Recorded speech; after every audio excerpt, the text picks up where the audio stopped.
প্রণয় জিনিসটা জ্বলন্ত মোমবাতি হাতে নেওয়ার মতো।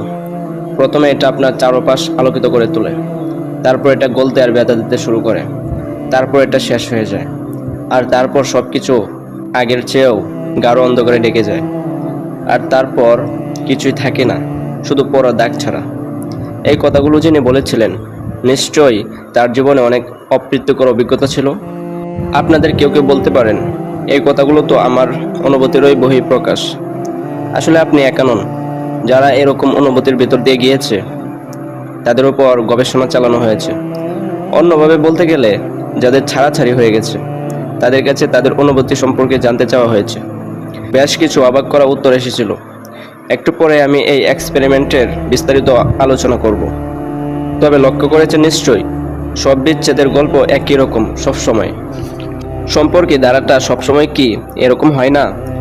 শুরুর দিনগুলোতে সবকিছু ঠিকঠাক চলে। পরস্পরকে শোনানো হয় প্রেমপূর্ণ কথা, টেক্সট মেসেজ লেখা হয়, good morning, sweet dreams, I love you. তারপর দেখতে ইচ্ছা হয় ভালোবাসার মানুষটার হাত ধরতে। এই তীব্র অনুভূতির সময়টায় নিজেকে ধরে রাখা যায় না। তার সাথে এভাবে জীবন বয়ে যেতে থাকে। প্রতিটা দিন শুরু হয় একটা চমৎকার টেক্সট মেসেজ দিয়ে, গুড মর্নিং প্রিয়।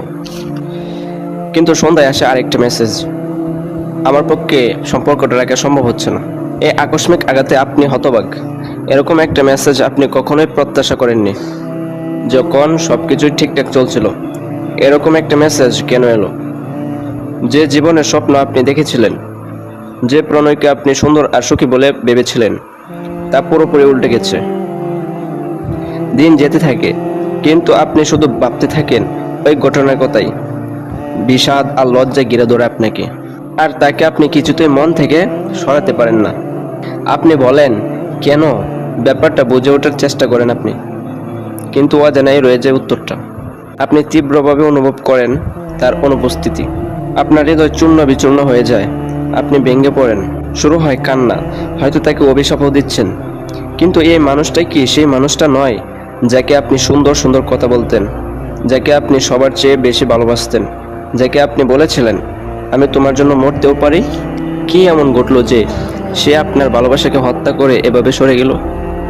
কি ঘটলো যার ফলে আপনার এখন এই অবস্থা? আপনি বন্ধুদের কাছে তার কথা শুনতে পান, ভাবেন তার অন্য কোনো মানুষকে ভালোবাসার সম্ভাবনার কথা। আপনার রাগ হয়, আপনি অসুস্থ বোধ করেন, আপনি বন্ধুদের কাছে সাহায্য চান, কিন্তু তারা বলে যে আমরা তো তোমাকে বলেছিলাম, কেন তুমি বুঝলে না? অথবা সময়ের সাথে সাথে তুমি তাকে